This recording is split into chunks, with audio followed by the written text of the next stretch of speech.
দুর্গাদা শুনতে পাচ্ছ?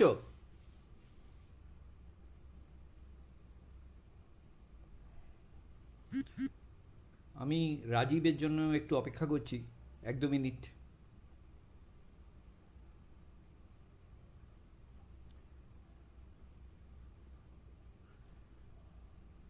রাজীব ঘাঁটির জন্য একটু অপেক্ষা করছি, 1-2 মিনিট।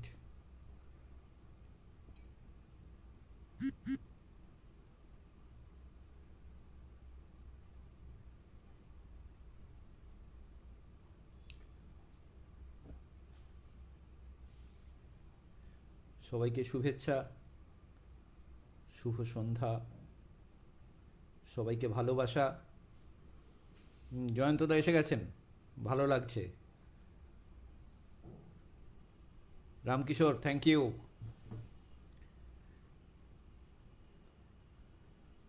সব বন্ধুরা একসঙ্গে, ভালো লাগছে।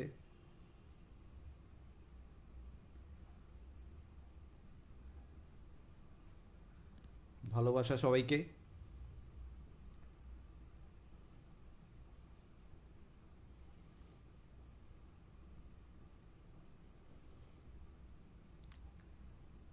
আটটা পাঁচ হয়ে গেল,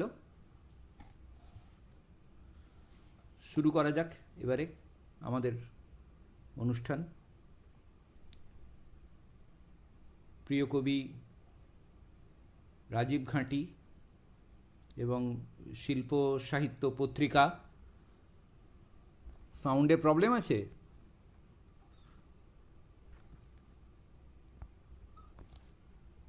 আমার এখানে সাউন্ড ফুল আছে।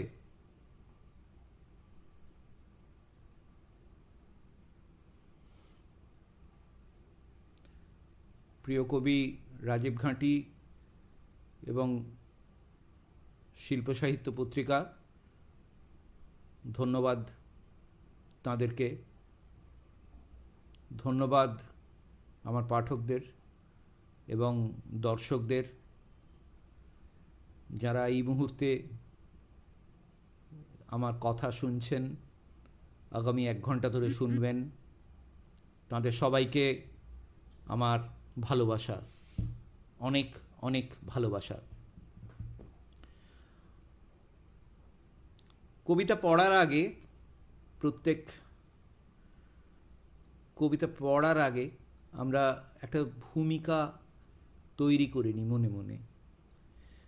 তো এই মুহূর্তে ধরুন, যেখানে আমাদের দেশে অভুক্ত, অচিকিৎসিত অবস্থায় মৃত্যু একটি সহজ, অত্যন্ত সহজ ঘটনা, যেখানে ঘুমের মধ্যে চিৎকার করে ওঠে প্রতি মুহূর্তে অভুক্ত শিশুরা, যেখানে বৃদ্ধ বাবা মাকে পিটিয়ে মারে সন্তান, যেখানে চিকিৎসার অভাবে সাধারণ মানুষ এক হসপিটাল থেকে আর এক হসপিটালে ব্যাডমিন্টনের শাটলককের মতো ঘুরে ঘুরে মরে, সেখানে কবিতা কি?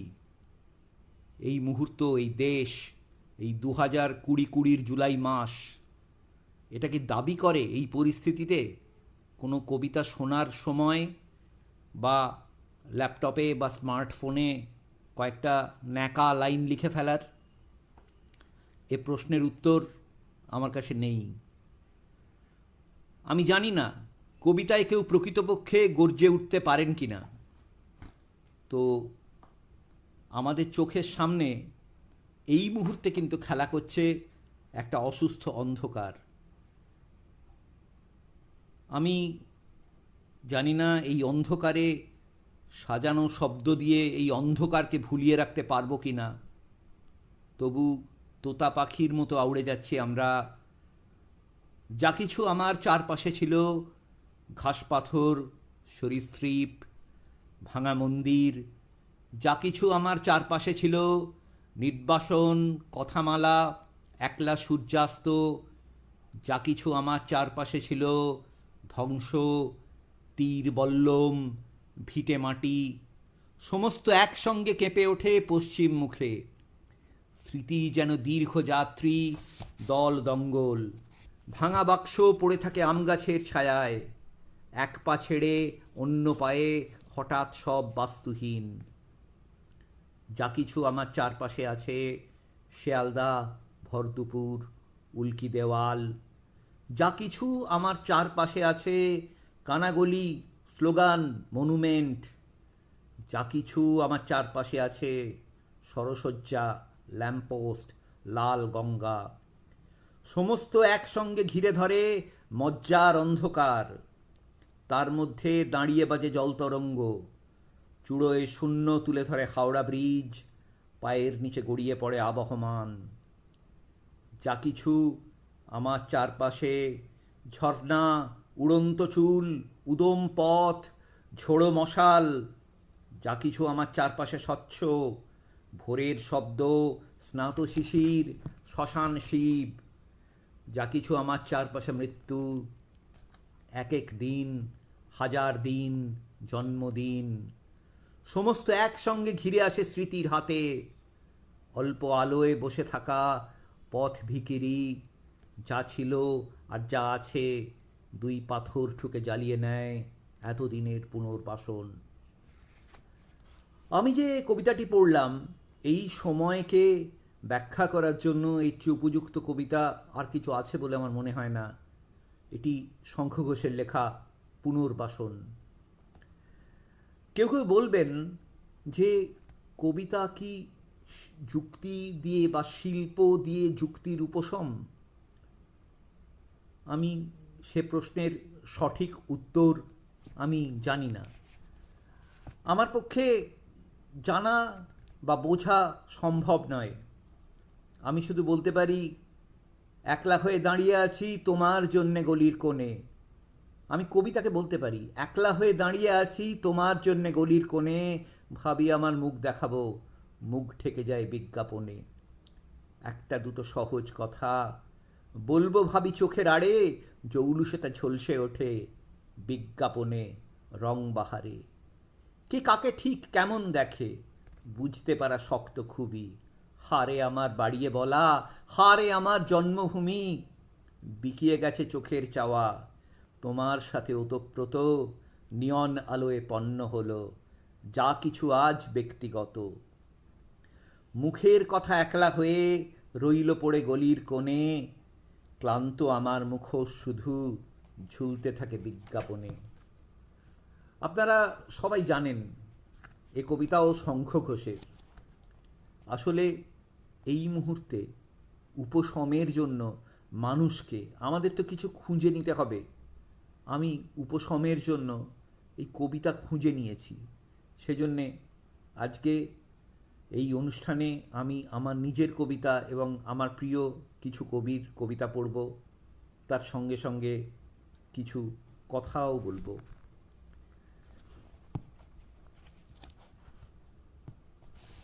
আমি এরপরে এই যে শঙ্খ ঘোষের দুটি কবিতা পড়লাম, এরপরে আমি আমার প্রিয় আর একজন কবি, কবি দেবদাস আচার্য, তাঁর একটি কবিতা পড়ছি। তাঁর বই নিউরন গুচ্ছ। দেবদাসদা কৃষ্ণনগরে থাকেন, আমার অত্যন্ত প্রিয় কবি। অরণ্যা মেইনটার বলা যেতে পারে। যখনই কৃষ্ণনগরে যাই, আমার শ্বশুরবাড়ি কৃষ্ণনগর, তখনই দেবদাসদার বাড়িতে গিয়ে দেবদাসদার বসার ঘরে ব্যাপক আড্ডা হয়, কবিতার আড্ডা। ওনার লেখা নতুন কবিতা শুনি। আমার পত্রিকা চর্যাপদের প্রতি সংখ্যাতেই দেবদাসদার কবিতা থাকে, ভালোবাসা থাকে। দেবদাসদার একটি কবিতা পড়ছি, আমার খুব প্রিয় কবিতা, উৎস। একদিন এক যুবতী স্বপ্ন দেখে ছুটে এসেছিল আমাকে কিছু বলার জন্যে। তার শরীরে ছিল শিহরণ আর চোখে ছিল বর্ষার ধার।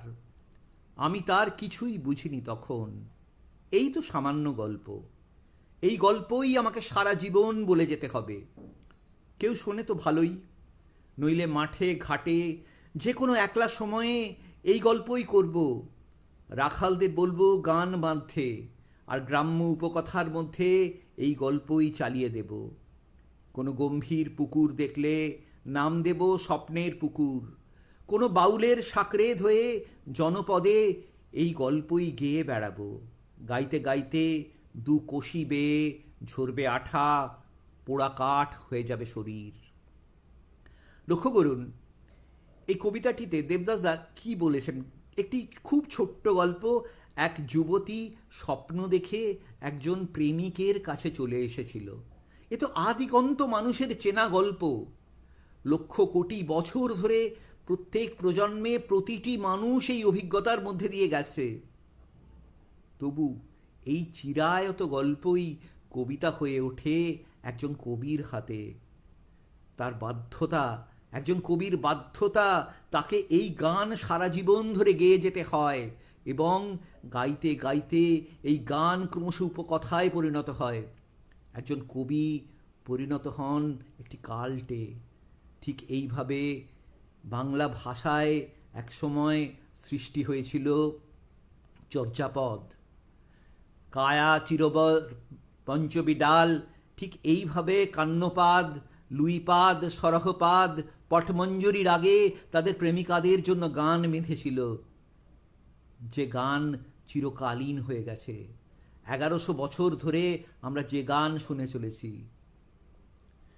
দেবদাসদার আরেকটি কবিতা পড়ি। তার একটি বিখ্যাত বই আচার্যের ভদ্রাসন। এই বইটি প্রসঙ্গে দেবদাসদা আমাকে খুব মজার কিছু কথা বলেছিলেন। দেবদাসদা যেখানে থাকেন কৃষ্ণনগরে, সেই জায়গাটির সামনে একটি মাঠ ছিল। সেই মাঠ দিয়ে অনেক দূর অবধি দেখা যেত, প্রায় জলঙ্গির ধার অবধি। তো দেবদাসদা বলেছিলেন যে সেই মাঠে দাঁড়িয়ে তিনি অনেক দূর অবধি দেখতে পেতেন কোনো একজন ডিস্ট্রিক্ট ম্যাজিস্ট্রেট ছিলেন, তার বাংলো থেকে গানের বা বাজনার শব্দ ভেসে আসতো। তিনি দেখতেন, শুনতেন। এখন অবশ্য তার মাঝখানে যেভাবে হয় আর কি, সভ্যতা যেভাবে তার আঙুল জড়িয়ে ফেলে সব কিছুকে, আঙুলে জড়িয়ে ফেলে, সন্ধ্যা যেভাবে মুছে দেয় ক্রমশ উৎসুক প্রান্তরকে, সেইভাবে এখন সেখানে অনেক বাড়ি হয়ে গেছে। তো দেবদাসদার সেই যখন বাড়ি করছেন তখনকার কথা নিয়ে আমি বলি। লেখাটির নামও আচার্যের ভদ্রাসন। ভদ্রাসন শব্দের অর্থ আমরা জানি বাড়ি, নিজস্ব বাড়ি। নগরের প্রান্তে সিদ্ধাচার্যের বাড়ি। খড়িয়া নদীর কূলে বাগদিপাড়া বেদেদের তাঁবু। হাওয়ার গম্ভীর স্বর আকাশের দিকে ভেসে যায়। জাতীয় সড়ক দিয়ে ভুটান রাজার কনভয় খাদ্য নিয়ে দেশে ফেরে। লরি ড্রাইভারের শীষ, শৌখিন বাসের দূর অভিযান ওই বাড়িটিকে অস্থির ও চলমান করে রাখে সর্বক্ষণ। যেন এও এক সংবেদন, এও এক চিরযাত্রার ধ্বনি। সুখী গৃহকোণ আজ দিগন্তের প্রসারতা পেয়ে যায়।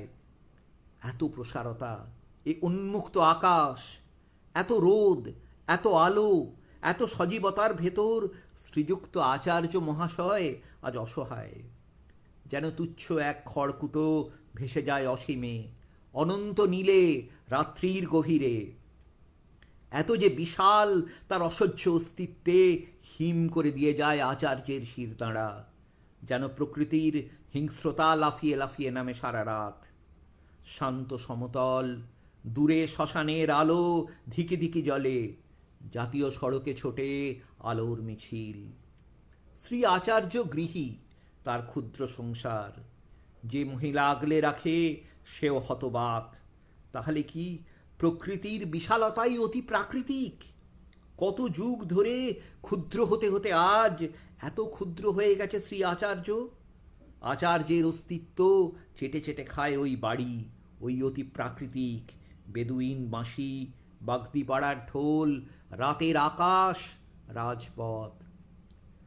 আমরা সবাই জানি মধ্যবিত্ত বা সাধ্যবিত্ত বাঙালি কত পরিশ্রম করে একটি বাড়ি গড়ে তোলেন। হয়তো সিদ্ধাচার্যরাও এভাবেই তাদের কুটির গড়ে তুলতেন।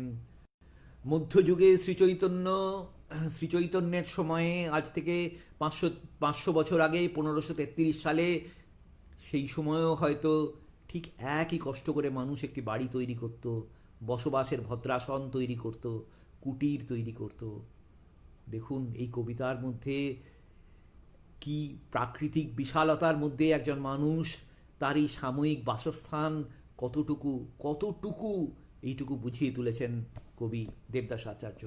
আমার অত্যন্ত প্রিয় কবি। একটু অসুস্থ এখন, হৃদয়ে ঘটিত গোলযোগের কারণে, বয়সজনিত সমস্যা অনেকেরই থাকে। আশা করি উনি খুব দ্রুত সুস্থ হয়ে উঠবেন, আমরা সবাই কামনা করি।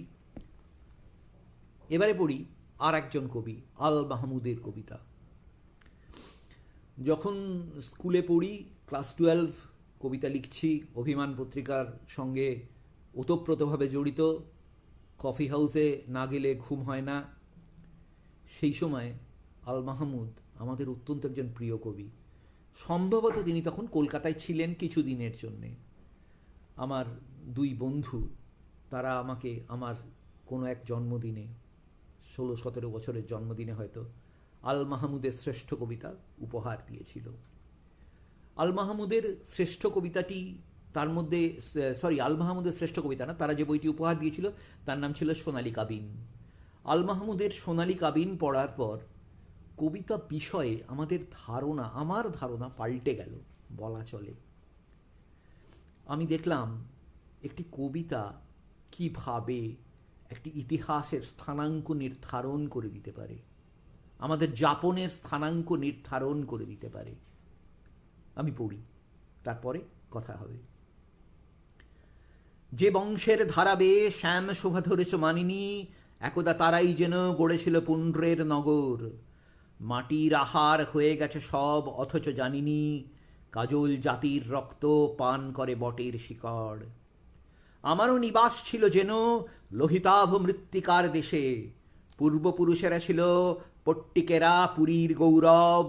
রাক্ষসী গুল্মের ঢেউ সব কিছু গ্রাস করে এসে, ঝিঁঝির চিৎকারে বাজে অমিতাভ গৌতমের স্তব। অতীতে যাদের ভয়ে বিভেদের বৈদিক আগুন করতোয়া পার হয়ে 1 ইঞ্চিও এগোতো না আর, তাদের ঘরের ভিতে ধরেছে কি কৌটিল্যের ঘুণ। ললিত সাম্যের ধ্বনি ব্যর্থ হয়ে যায় বারবার। বর্গীরা লুঠেছে ধান, নিমখুনে ভরে জনপদ। তোমার চেয়েও বড় হে শ্যামাঙ্গী শস্যের বিপদ। মানুষের কাছে শস্য এবং নারী, এই দুটি সম্পদের জন্য বারবার কত লক্ষ যুদ্ধ হয়ে গেছে, কত কিছু হয়ে গেছে। আল মাহমুদের সোনালী কাবিন থেকেই আরেকটি কবিতা পড়ি, আমার খুব প্রিয় কবিতা। শ্রমিক সাম্যের মন্ত্রে কিরাতেরা উঠিয়েছে হাত। হিউয়েন সাংয়ের দেশে শান্তি নামে দেখো প্রিয়তমা, এশিয়ায় যারা আনে কর্মজীবী সাম্যের দাওয়াত, তাদের পোশাকে এসো এঁটে দিই বীরের তকমা। আমাদের ধর্ম হোক ফসলের সুষম বন্টন, পরম স্বস্ত্রীর মন্ত্রে গেয়ে ওঠো শ্রেণীর উচ্ছেদ। এমন প্রেমের বাক্য সাহসিনী কর উচ্চারণ, যেন না ঢুকতে পারে লোকধর্মে আর ভেদাভেদ। তারপর তুলতে চাও কামের প্রসঙ্গ যদি নারী, ক্ষেতের আড়ালে এসে নগ্ন কর যৌবন জরদ। শস্যের সপক্ষে থেকে যতটুকু অনুরাগ পারি, তারও বেশি ঠেলে দেব আন্তরিক রতির দরদ। সলাজ সাহস নিয়ে ধরে আছি পট্টময় শাড়ি, সুকণ্ঠী কবুল করো এ অধমই তোমার মরদ। পৃথিবীর প্রতিটা মানুষ যারা সুস্থ চিন্তায় বিশ্বাস করেন, তারা সাম্যবাদে বিশ্বাস করেন। সেই কোন প্রাচীন কাল থেকে আমরা সাম্যের মন্ত্রে দীক্ষিত ছিলাম। আল মাহমুদের কবিতাতেও দেখুন সেই সাম্যের মন্ত্রেরই জয়গান, কিন্তু কি অসীম কাব্যময় ভাষায়। শস্যের কাছে, জীবনের কাছে প্রেম বড় নয়, শস্য এবং প্রেম পেরিয়ে তারপরে আমরা আমাদের প্রিয় নারীর কাছে যাই। আমার সৌভাগ্য 2 বছর আগে বাংলাদেশে আল মাহমুদের সঙ্গে আমি দেখা করি, সম্ভবত ডিসেম্বর মাসে 2018। তারপরেই কয়েক মাস পরে, সম্ভবত 2 বা 3 মাস পরে ওনার ইন্তেকাল হয়। এরপরে আমি পড়ছি আমার আরেক প্রিয় কবি, অত্যন্ত প্রিয় মানুষ, সুব্রত সরকারের কবিতা। সুব্রতদাকে প্রথম দেখি কফি হাউসে, তখন আমার 17-18 বছর বয়স। সুব্রতদার একটা ইএসডি মোটরসাইকেল ছিল, আর উনি মাথায় একটা টুপি পরে আসতেন, কেন জানি না। তখন ওনার মাথায় এখনকার মতো টাক পড়েনি, কিন্তু ওই টুপি পরে এবং প্রায়শই সাদা জামা প্যান্ট পরে কফি হাউসে আসতেন, একটু একা থাকতেন। কফি হাউসে তখন অন্য যে সমস্ত বন্ধুবান্ধবেরা ছিলেন, মানে যাদের হাত ধরে আমাদের কবিতা লেখার শুরু, বা যাদের হাত ধরে আমাদের কবিতা লেখা শেখা বললে ভালো হয়, কফি হাউসে তখন শনিবার দিন দেবদাস দা আসেন কৃষ্ণনগর থেকে, সুব্রত দা আসেন, পার্থপ্রতিম কাঞ্জিলাল আসেন, মৃদুলদা যায়। হ্যাঁ, আমরা গৌতম চৌধুরীদের সঙ্গে একই টেবিলে বসে থাকি এবং মুগ্ধ চোখে লক্ষ্য করি এই সব মানুষেরা কবিতা লেখেন, কিভাবে লেখেন এগুলো ভাবি। আমিও আমার সমবয়সী আমার আর এক বান্ধবীর কথা মনে পড়ছে, সেও এখন খুব বড় মাপের কবি, তার নাম সুতপা সেনগুপ্ত। অনেকেই আপনারা তাকে জানেন, আমরা দুজনে একদম সমকালীন। তো সেই সময় থেকে সুব্রতদার সঙ্গে আলাপ। তারপরে পেশা এবং যাপন প্রক্রিয়ার জন্য যেভাবে মানুষকে মাঝে মাঝে পর্দার আড়ালে সরে যেতে হয়, আমাকেও সরে যেতে হয়েছিল।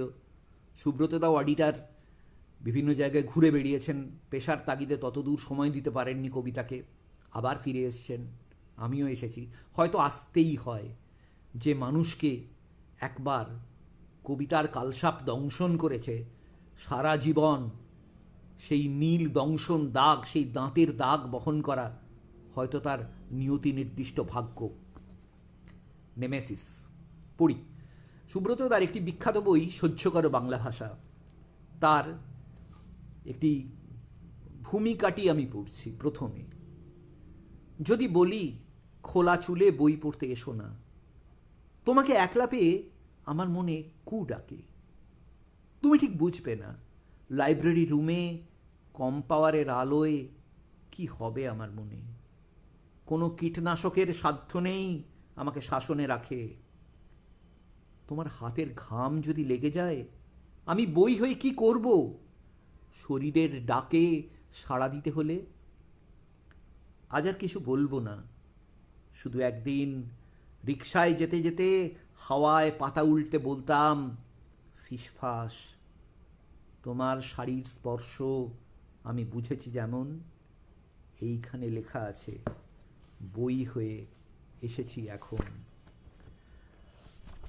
সুব্রতদাকে আমি সুব্রতদার একটি ইন্টারভিউ করেছিলাম আমার পত্রিকা চর্যাপদে।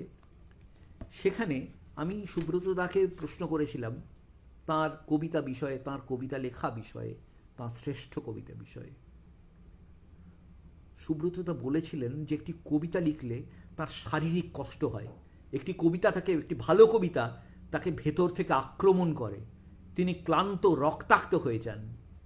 এবং সেই হয়তো সেই রক্তপাত, সেই ক্লান্তি কাটিয়ে নেবার জন্যেই প্রত্যেক সৎ কবিকে তার সেই কবিতাকে, সেই ম্যালিগন্যান্ট ক্যান্সারকে উগরে দিতে হয় খাতার পাতায় অথবা ল্যাপটপের স্ক্রিনে।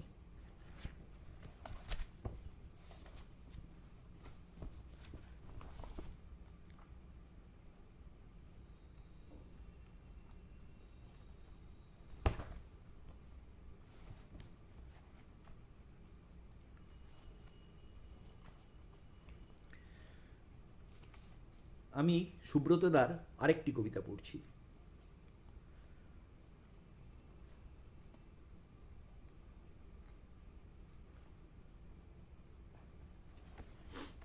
কবিতাটার নাম সমবয়সী বন্ধুদের।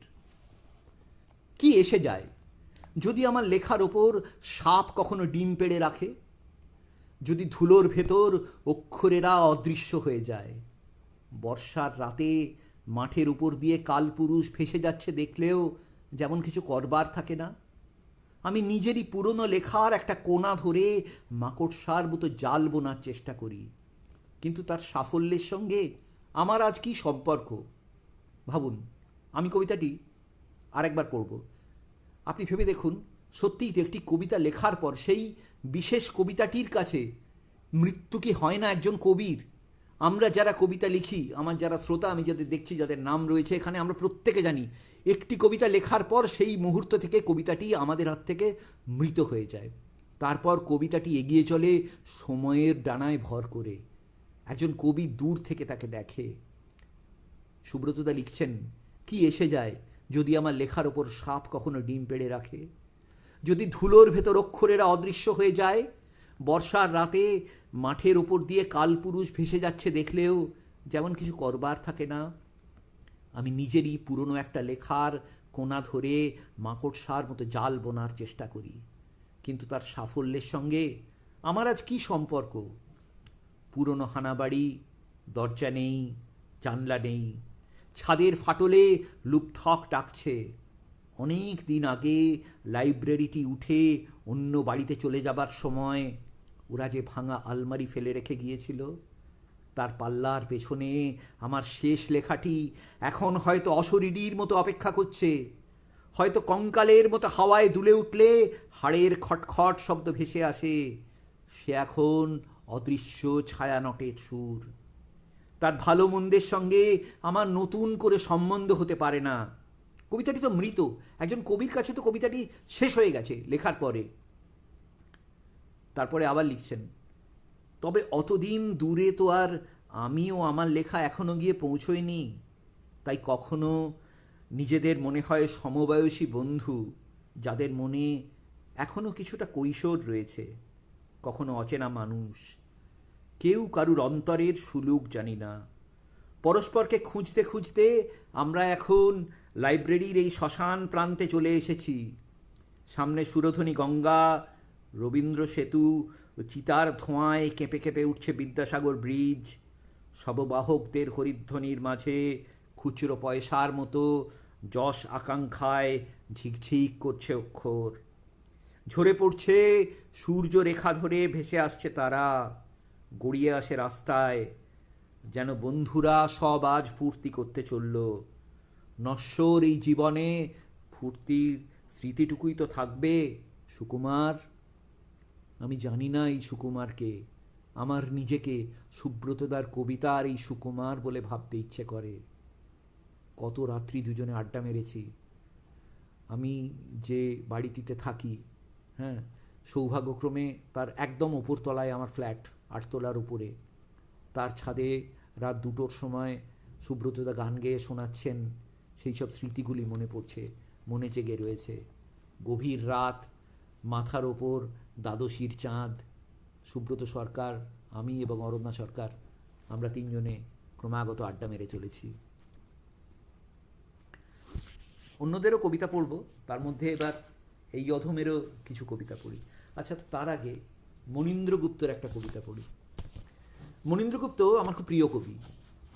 চর্যাপদে সাক্ষাৎকার যখন নেওয়া শুরু হয়, তখন চর্যাপদের প্রথম সাক্ষাৎকার মনীন্দ্রগুপ্তের নেওয়া হয়েছিল। যেদিন আমি, যাই হোক, লেখাটির নাম হচ্ছে ভ্রূণেরা। পল্টু রোজ সূর্য ওঠার আগে সাইকেলে জলঙ্গির পুলের নিচে আসে। কেষ্টনগরে গত 24 ঘন্টায় যত ক্লিনিকে যত গর্ভপাত হয়েছে, সব সে পুটলি করে নিয়ে এসে এইখানে জলে নিক্ষেপ করে। সাদা ম্যাগটের মতো, জোঁকের মতো, ময়দার লেচির মতো অপরিণত ওই ভ্রূণেরা জলের নিচে চোখ বন্ধ করে শুয়ে থাকে। দেখে আমার মনে হয় এইবার হয়তো ওরা কানকো গজিয়ে মাছ হয়ে চলে যাবে। খানিক পরে দেখি সত্যিকারের মাছেরাই এসে ওদের ঠোকরাচ্ছে। একটু ঠোঁট, একটু আঙুল ছিঁড়ে নিয়ে মাছ নিশ্চলভাবে ভেসে থাকে, চলে যায়। নীল ঝাঁঝি এগিয়ে আসে। কখনো কোনো মেয়ের টুকটুকে লাল গামছায় এসে একটা বাচ্চা আটকে যায়। কখনো কোনো বুড়ো দাদুর পৈতের গোছা আঁকড়ে ধরে কোনো বাচ্চা। যারা প্রাতঃস্নানে যায় তারা এই দৃশ্য সহ্য করতে পারে না। পল্টু ও ব্যাদরা কথা শোনে না। এই নিয়ে জলঙ্গির পুলের তলায় একটা অশান্তি ঘনিয়ে আছে। বাচ্চাগুলো কিন্তু পল্টুকেই ভালোবাসে। পল্টুদাই তো তাদের এই নীরব শান্ত ঘুম ঘুম জলের তলায় রেখে যায়। এখানে তারা অনাদর আর তত টের পায় না। সন্ধেবেলা স্নানে এসে দেখি জায়গাটা ফাঁকা, তারা অনেক দূরে চলে গেছে। আমি মনীন্দ্রদাকে প্রশ্ন করেছিলাম, কবিতা কি স্টেটমেন্টাল হওয়া উচিত? মনীন্দ্রদা বলেছিলেন, কেন নয়। আসলে যে কোনো মহৎ কবিতা একই সঙ্গে অনুভবী ও স্টেটমেন্টাল, শুধু স্টেটমেন্টাল নয়। আপনি দেখুন এইসব ভ্রূণেরা পল্টুদাকে ভালোবাসে, এইসব ভ্রূণেরা জলের তলায় ঘুমিয়ে থাকে। কবি এইখানে সেই সব ভ্রূণেদের সঙ্গে নিজেকেও হয়তো একাত্ম করে নিচ্ছেন। কবিতাটি এখানেই স্টেটমেন্টালিটিকে অতিক্রম করে অনন্তের পথে বেশ কয়েক পা হেঁটে গেল। আমরাও কবিতাটির হাত ধরে হেঁটে গেলাম বেশ খানিকটা। আমি এই অনুষ্ঠানটাকে ভেবেছিলাম দুটি পর্বে ভাগ করে নেব। প্রথমে আমি আমার প্রিয় কিছু কবির কবিতা পড়লাম, এরপরে আমি আমার কয়েকটি কবিতা পড়ব। আমি আমার একদম প্রথম বই অগ্নি উৎসব এবং 2012 সালে বেরোনো বই, সেটি এই বইটি থেকে একটি কবিতা পড়ছি। কবিতাটির নাম অগ্নি উৎসব। সাহা অগ্নি, অগ্নি তোকে প্রণাম প্রণাম, অঞ্জলি গ্রহণ করো পুত অগ্নি ভস্য পরিণাম। অগ্নিজল পূর্ব দিকে বৃত্তির প্রথম অরুণায়, অরণি কাষ্ঠেতে জল বেদ মন্ত্রে জল শাম গানে, প্রথম আলোতে জল বিদ্যার্থীর শস্ত্রে করুণায়, ঢেউ ওঠে নিবার ক্ষেত্রে তুমি শস্য ফলদের বানে। তুমি খাদ্যরূপে অগ্নি, তুমি শ্রী জল, তুমি পাতার কুটিরে, আমার নিজস্ব নারী তোমাকে সেচন করে অঞ্জলির নীরে। উত্তরের মেঘে জল, সীমান্তের রাজকীয় ক্রোধে, রক্তাক্ত মৃত্তিকা জুড়ে জল রাত্রে সেনার মশালে, মদের গেলাসে জল পাশাঘরে নিজ প্রতিশোধে, হনন ঋতুতে জল জলধ্বংসে ভয়ের পাতালে।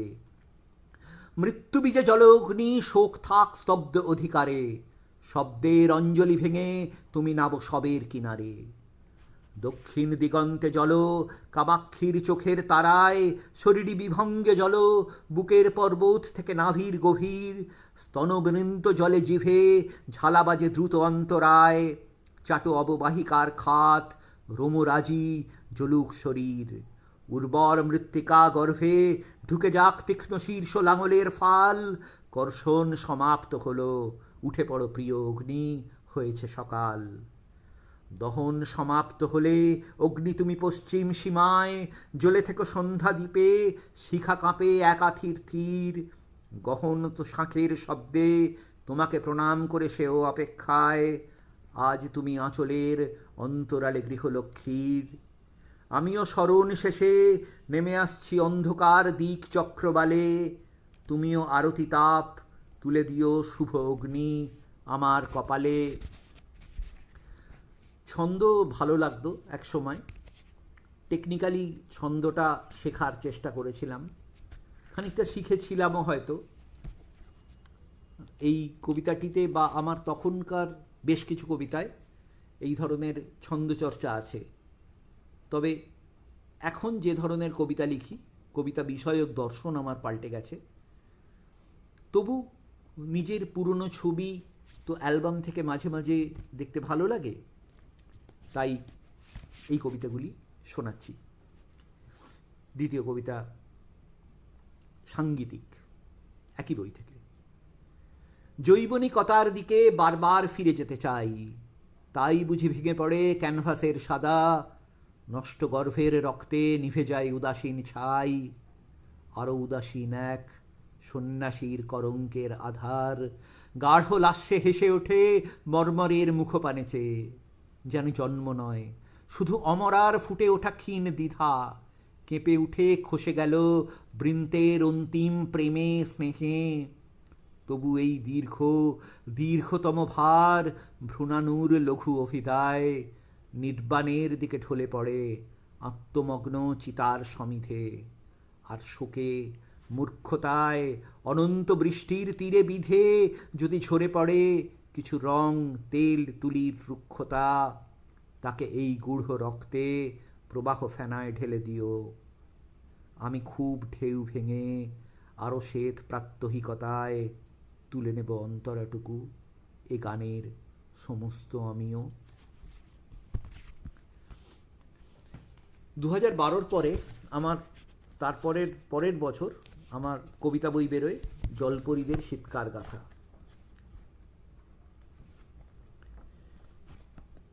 জলপরীদের শীতকার গাথায় অনেক অনেক ধরনের, প্রত্যেক মানুষ তো পাল্টায়, জীবন পাল্টায়, কোষেরা পাল্টায়। তো আমিও অনেকটা পাল্টে গেলাম। পাল্টাতে পাল্টাতে একটি অন্যরকম কবিতা পড়ছি।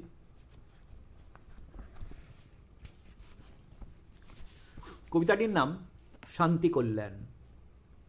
আমি কি তোমার সঙ্গে ছিলাম সেই রাত্রে, যখন আকাশ গঙ্গা থেকে হিংস্র আক্রমণের মতো নেমে এসেছিল চাঁদ, ভূতগ্রস্ত কোরাসের মতো জেগে উঠেছিল জঙ্গলের ফিসফিস, ঢেউ মিছিলের মতো উঠে আসছিল মাটি গন্ধ সামনের সবুর বালিকার স্তন থেকে, জনি থেকে, বাহুমূল থেকে।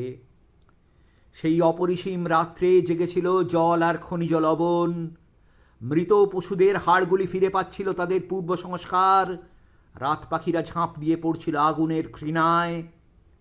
আমি কি তোমার সঙ্গে ছিলাম সেই রাত্রে, যখন তোমার প্রেমিকার ধর্ষিত শরীর ছিন্ন ভিন্ন করছে উন্মাদের ছুরি, বমি ও মদের ধাতব গন্ধে ভেসে গেছে মর্গের টেবিল, আর সেই অন্ধকার দুচোখ থেকে ক্রমাগত ঝরে পড়ছে কোমল গান্ধার, মিড়ের গভীরতা নিয়ে ব্যক্তিগত জলপ্রপাতের মতো।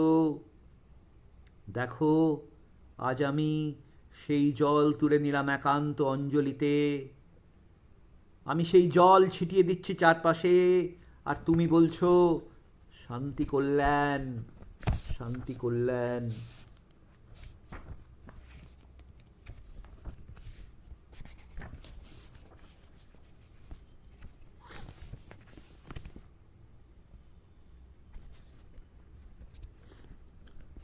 আরেকটি কবিতা পড়ছি। এই কবিতাটি আমার প্রায় ব্যক্তিগত অভিজ্ঞতা থেকে নেওয়া বলতে পারেন। অভিজ্ঞতাটি ব্যাখ্যা করলে আপনাদের হয়তো একটু আশ্চর্য লাগবে, তাও বলি। আমি এই কবিতাটি 2012 সালে বেরিয়েছিল, কিন্তু লেখা তার আগে 2008-09 নাগাদ। ছবি তোলার নেশা আমার রয়েছে, অনেকে জানেন। কোনো একটি জলার ধারে ঝাড়খণ্ড অঞ্চলে অফিসের কাজে প্রায়ই আমাকে ওইদিকে ট্যুর করতে হতো, ঘুরছি। তো একজন তরুণীকে আমি দেখি জলের মধ্যে নেমে যেতে। আমি আশ্চর্য হয়ে যাই, ও কি আত্মহত্যা করতে যাচ্ছে বা স্নান সারতে যাচ্ছে। স্বাভাবিক সংকোচে আমি একটু দূরে সরে যাই। তবে লক্ষ্য করি যে তারপরে আরেকটু বয়স্ক মহিলা, সম্ভবত সেই তরুণীর মা, জলে নেমে আসছেন তার পাশে। এবং বিস্ময়ে আমি তারপর বুঝতে পারলাম যে ওই তরুণটি জলের মধ্যে সন্তান প্রসব করছেন। আমি তাকে নিয়ে এই কবিতাটি লিখি, একাকী জলদেবী। দেবী হেঁটে আসছেন একাকিনী, সন্ধ্যাক্রমে জাগছে আড়াল করতে তাঁর ওই বিবশ শরীর কিংবা উদরের স্ফীতি। দীর্ঘ চিকুর আজ স্তনের শেষ আচ্ছাদন, যেন নদীর আজ অন্তিম প্রবাহ দিন। এরপর বরফ সমাধি হবে মিন ও শ্যাওলার। দেবী নেমে যাচ্ছেন জলের আমন্ত্রণে, কপালে ঘামের ফোঁটা মুছে দিয়ে হাওয়ার আদর। যন্ত্রণায় কেঁপে উঠছে ঠোঁট, মুষ্টিবদ্ধ হাত, তলদেশ থেকে ক্রমাগত রক্তিম হচ্ছে জল। আর যে পারি না মাগো, আর একটু সহ্য কর মা, একটু চাপ দে, এক্ষুনি প্রসব হয়ে যাবে। স্মৃতি ও পুরাণ থেকে জেগে উঠছেন প্রথম জননী। এই জলে জাগছে তাঁর উত্তরাধিকার। এই জল বহন করছে তাঁর আশীর্বাদ, আর জল বুকে করে ভাসিয়ে তুলছে প্রথম মায়ের সন্তান। আর জল আবার ফিরিয়ে দিচ্ছে অনাঘ্রাত কুমারী জলদেবীকে।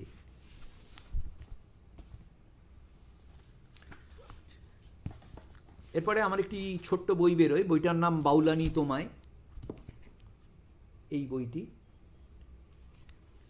এই বইতে প্রচুর 5 লাইনের ছোট ছোট কবিতা ছিল, সেরকম একটি দুটি কবিতা পড়ছি।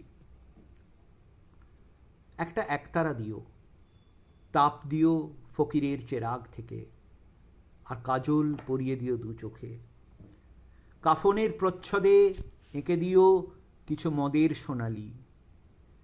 রং ভালোবাসি বলে সমস্ত জ্যোৎস্না আজ টুকটুকে লাল, গন্তব্য না জেনেই আজ একা হেঁটে যাব মহুল ছড়ানো পথে পথে।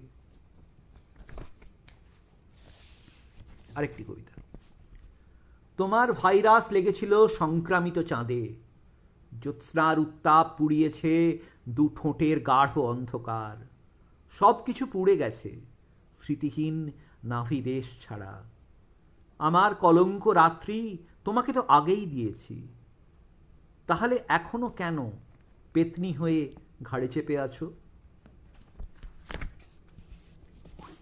আরেকটি কবিতা। সমস্ত মাঠ জুড়ে রোদের আজান, শস্য আর ফসলের অমেয় পাণ্ডুলিপি, উজ্জ্বল ফলনের মতো ঝকঝক করছে তোমার কাস্তের ফলা। আমি ধানশীষ চুরি করে লুকিয়ে রাখছি একলা ইঁদুর। ছোট কবিতার কিছু সুবিধে থাকে।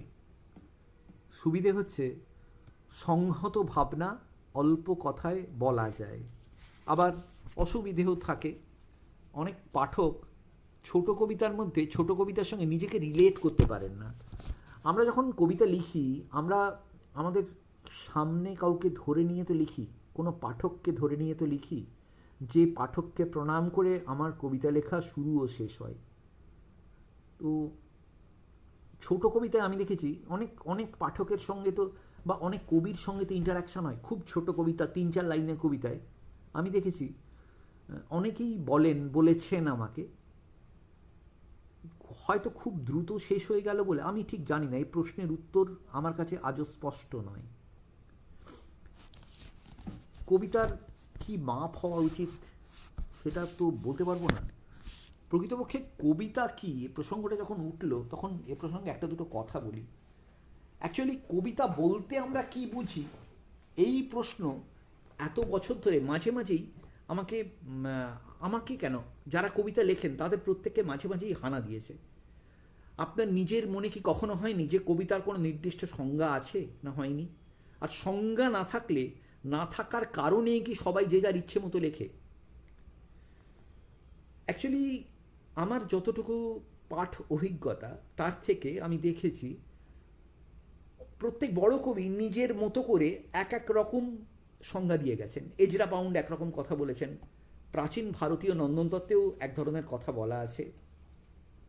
নন্দনতত্ত্ব বলছে আগে যা বলা হয়নি বা যা বলা হয়েছে তা হুবহু না বলে ভিন্ন আঙ্গিকে উপস্থাপন করাই হলো কবিতার ধর্ম, মূলত বোধের উপমা ও সম্প্রসারণ। কবি তার বোধের জগৎকে প্রসারিত করার জন্য যখন একটি উপমা দাঁড় করান, তখন সেটি হয় তার কল্পনার প্রসার। কিন্তু একজন প্রকৃত কবি সেই আপাত মিথ্যাকে, সেই কল্পনার প্রসারকে এমনভাবে নির্মাণ করেন যে তখন সেটা আর মিথ্যে বলে মনে হয় না, তখন হচ্ছে তাই সত্য যা রচিবে তুমি।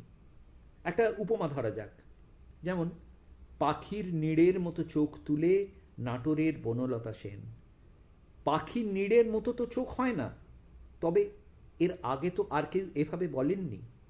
সেই মিথ্যাকে, অর্থাৎ পাখির আশ্রয়কে কবি নিজের আশ্রয়ে যখন উপমিত করলেন, আমরা বুঝলাম একটি নতুন কাব্য প্রতিমা তৈরি হয়েছে। ইংরাজি সাহিত্যের অনেক পণ্ডিতদের ভাষায় বলি, কবিতা হচ্ছে an willing suspension of disbelief, অর্থাৎ তুমি যা বিশ্বাস করতে চাও না, পড়ার পর মনে হবে আরে এটাই তো সত্য, এটাই কবিতা। কবিতার ভাষা এবং পুনর্নির্মাণের ইতিহাস বোধহয় এভাবেই এগিয়ে চলে।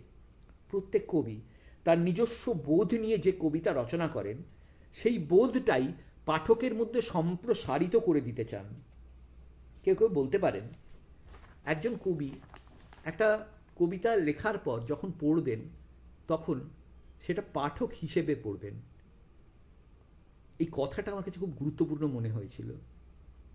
এটা সম্ভবত কামিংসের কোনো লেখায় আমি পড়েছিলাম। প্রতিটি সচেতন পাঠক এইভাবে একটি একটি নতুন কবিতা পড়ে নিজের মনের মধ্যে একটি কবিতার জন্ম দেয়। একজন শেকড় সন্ধানী কবি এইভাবেই প্রতিটি কবিতার মধ্যে নিজের অনুপ্রেরণা খুঁজে পান। আমিও ঠিক সেইভাবে পেয়েছি।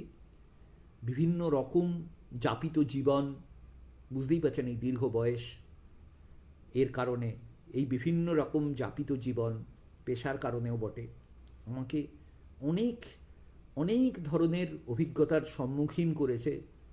অভিজ্ঞতার মধ্যে দিয়ে দুমড়ে মুচড়ে, হ্যাঁ, প্রায় গালিয়ে একটি মানে গালিয়ে মিথস্ক্রিয়াতে একটি অন্য মানুষের সেই সমস্ত বোধের সম্প্রসারণ খুব স্বাভাবিকভাবেই আমার প্রতিটা কবিতার মধ্যে হেঁটে যায়। এ প্রসঙ্গে আমি খুব ডিটেলে বলেছি বৈতরণী পত্রিকাতে। আগামী সংখ্যায় আমার একটি সাক্ষাৎকার বেরোচ্ছে, সেই সাক্ষাৎকারটি নিয়েছেন কবি মনতোষ আচার্য। তো সেটিতে আমি এ বিষয়ে আরও ডিটেলে বলেছি। যাই হোক, আবার একটু কবিতা পড়ি। এই কবিতাটি অপ্রেমে আজানে নামে আমার একটি বই থেকে নেওয়া। বইটি প্রকাশিত হয়েছিল পাঠক থেকে। কবিতাটির নাম শ্যামকাঞ্চন। শ্যামকাঞ্চন, আমাকেই তুমি পুড়িয়েছ খালি খালি, আমি কি করব, অকাল বাঁধনে বাঁধা আছে ধুলোবালি। শ্যামকাঞ্চন, ও যদি আবার মৃত্যুর দিকে ঝোঁকে, কি করব আর, আমাকে তো সেই সামলাতে হবে ওকেই। শ্যামকাঞ্চন, কেন ছুঁয়েছিলে অন্ধ জলস্রোতে, তুমিও কিন্তু পাঁজরের নিচে আমাকে বোঝনি মোটে। মায়াগান্ধারে উথাল পাতাল আগুনের জলছবি, আজীবন আমি তাই করি মায় তার ছেঁড়া ভৈরবী। শ্যামকাঞ্চন, এতখানি ভুল ভাঙতে কি আর পারো, কি করে জানবো কতখানি তুমি ভেঙেছিলে নিজে আরো। ক্ষমার আড়ালে মিড় লেগে আছে অন্তরঙ্গ শোকে, আমি কি কখনো চিনতে পেরেছি শ্যামকাঞ্চন তোকে। এই কবিতাটি আমার একসময়কার খুব প্রিয় কবিতা ছিল।